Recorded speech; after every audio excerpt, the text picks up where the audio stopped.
collateral didn't get hacked, but still ended up exposed to over $200 million in bad debt.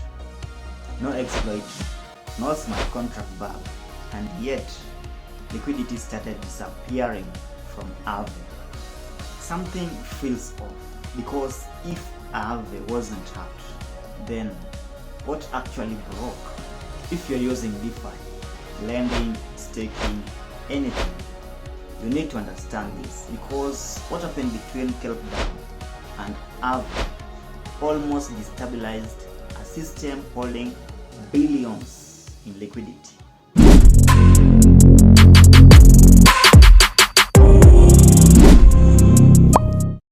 Most people think risk in DeFi looks like this: smart contract bug, rug pulls, flash loan attacks. So when news broke about Kelp DAO, everyone started looking for the exploit. But that's not where the problem was. To understand this, you need to zoom out, because Aave isn't just one app. It's a part of a system managing tens of billions of dollars in user funds, and it relies on assets like rsETH from Kelp DAO, which themselves depend on systems like LayerZero, all connected, all trusting each other. An asset entered the system. It looked normal. It was priced normally. It was accepted as collateral. That asset was rsETH, and at its peak, it represented hundreds of millions of dollars in value. Here's what happened.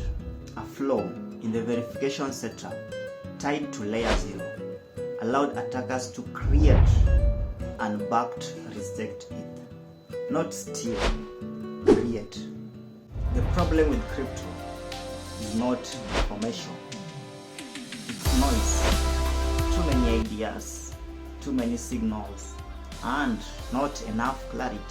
So inside the GekoodHub email newsletter, I filtered that down into what actually matters for building passive income and staying consistent in the markets.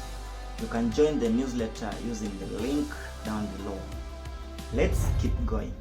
Estimates put it at around $280 to $290 million worth of fake collateral. That's nearly $300 million that didn't exist. Then it was deposited into Aave, and from there, real assets were borrowed, ETH, stablecoins, draining tens to hundreds of millions in real liquidity. Now here's the uncomfortable truth. Aave didn't get hacked.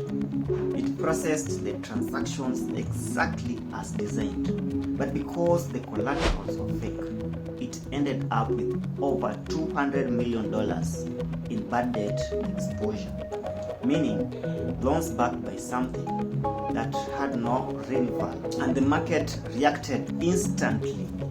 Billions started moving. Liquidity providers withdrew funds. Confidence dropped. Because when trust breaks at that scale, it doesn't stay contained. This is what it looked like. 1 week link, hundreds of millions at risk. We've been told DeFi removes trust, but here's actually what happened. Hundreds of millions of dollars moved through the system based on an assumption that no one verified. Trust didn't disappear, it scaled.